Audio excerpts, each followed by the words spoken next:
Madam President, yesterday, we learned that once again, my Republican colleagues do not have the votes to pass their latest effort to repeal the Affordable Care Act, even though the budget reconciliation process we're currently under only requires 50 votes. There are not 50 votes. And many of my colleagues have spoken on this floor about the challenges, the problems, or the issues with the latest iteration of the Graham-Cassidy bill. And we've also heard as a body from many organizations all over the country that represent Americans in healthcare. The American Medical Association, which speaks for America's doctors, the American Hospital Association, which speaks for our hospitals, America's health insurance plans, the American Cancer Society, and many other patient advocacy groups, and the AARP, which advocates for seniors.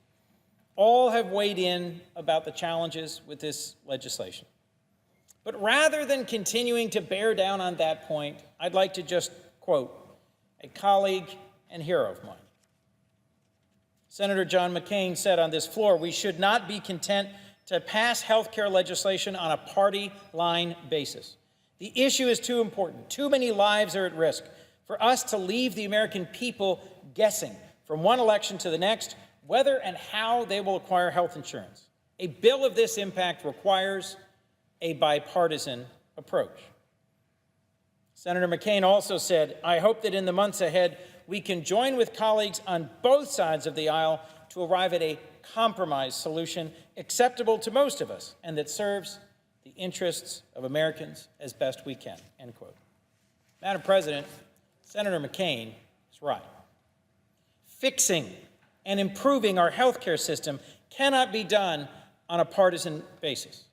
And when big bills have been attempted to turn into law on a narrow party line basis, the results are often not sustainable.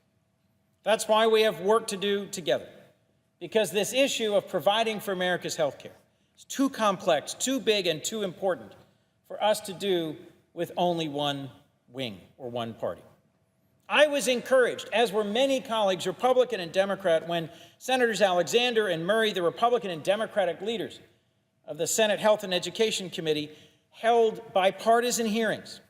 They brought in governors, insurance commissioners, healthcare experts, physicians, hospital leaders from across the country to talk about what we need to do short-term and long-term to stabilize healthcare markets and to lay the foundation for improvements to our healthcare system. So let's listen to Senator McCain. Let's give that bipartisan effort another chance. Let's work together and do this the right way. Madam President, I ride the train back and forth almost every day from Wilmington to Washington. And the Delawareans I hear from on that train or at home at the grocery store or around my state are simply tired of Congress fighting endless partisan battles with their health care. And it's not just frustrating to hear about on television. We know for a fact that uncertainty in the healthcare markets is causing premiums to go up for Americans all over the country. The CEO of Highmark, which is the sole provider of individual market health insurance through the ACA market in Delaware now, conveyed to me that half of the rate increase for this coming year was due to uncertainty about whether the Trump administration would continue to enforce the individual mandate, to make the CSR payments and other things that are part of the ACA. So today, recognizing that the only way this gets fixed in such a closely divided and partisan Senate is if we work together, I'd like to commit again to my constituents and colleagues that I'm willing to work to find bipartisan solutions to our health care problems. Let's sit down together and let's bring in organizations like the AMA, the AARP, the American Cancer Society, the American Hospital Association, and let's listen. Let's listen to them, to healthcare leaders, to patient advocates, and frankly, I think we should listen to thousands of faith leaders from across the country as well. We've received letters, all of us as a body, from leaders of the Christian, Jewish, Muslim, Sikh, and Buddhist communities across our country. They jointly wrote a letter to Congress urging us to reject the Graham-Cassidy bill and to immediately address urgent matters that are right in front of us. The next one is CHIP reauthorization. CHIP, the Children's Health Insurance Program, serves nearly 9 million American children, 17,000 in Delaware alone, and it's going to expire. There are lots of federal health programs that expire at the end of this week.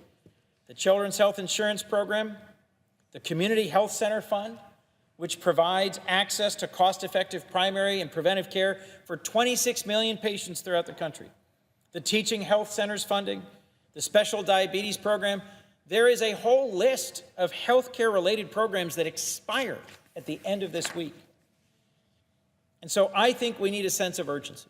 We need a sense of urgency to finding ways to work together in the short term to stabilize the market, to extend these programs like CHIP that have long enjoyed bipartisan support, and to begin the steps needed to show flexibility and compromise by both parties. First, as I said, we have to stabilize the individual ACA marketplace. Fortunately, we know how to do that. As I mentioned, there have already been hearings where testimony was received from governors, insurance commissioners, healthcare experts, and they said the #1 priority was funding the ACA's cost-sharing reduction subsidies, or CSR payments. Now, that's something the Trump administration can do today. The administration can simply announce that they will continue to meet the law and make those payments. And at least in my state, that will reduce the rate of increase of individual insurance premiums by a significant percentage. We can also work together to establish a reinsurance program, to support enrollment outreach activities, to enforce the individual mandate. All of this would translate to lower premiums. And as I said, the president has already authorized under the ACA to take a few of these steps and stabilize the marketplace. But from there, we're going to have to find bipartisan ways that we can make this a more workable system. I've introduced legislation in the past to make the ACA small business tax credit more appropriately sized for the small businesses I've heard from in Delaware, many of whom can't afford the increased costs of the Affordable Care Act. There's ways we can work together to reduce the reporting requirements so they're less burdensome to employers. I introduced a bill on that in the last Congress and would welcome a chance to work with a Republican colleague to introduce and pass that legislation now. We could also look at ways to make the tax credits or the way that subsidies are provided through the ACA both more affordable and more sustainable so that families who qualify aren't caught in a situation where they qualify for tax credits, but they're nowhere near enough to afford comprehensive health insurance. We also have to take a hard bipartisan look at what is driving up healthcare costs across this country. We aren't just challenged with resolving issues around health insurance. We also have to find a bipartisan path towards addressing healthcare costs. The bottom line to all of this is we must work together to return to regular order and to give these programs the stability and certainty they need to serve patients across the country and our constituents at home. In my view, the Affordable Care Act has helped millions of Americans live healthier, safer, more secure lives. Repealing it and replacing it with one of the proposals we've seen in recent months would have been very harmful to millions of Americans. But that doesn't mean the ACA is perfect. There is hard work to do. Compromise is needed on both sides. And I think the call that Senator McCain has issued to this chamber is one we should hear. So let's work together. Let's listen to our constituents. Let's listen to faith leaders. Let's listen to doctors and healthcare experts. Let's do the hard work and together improve, not tear down, our healthcare system. Thank you. And with that, I yield the floor.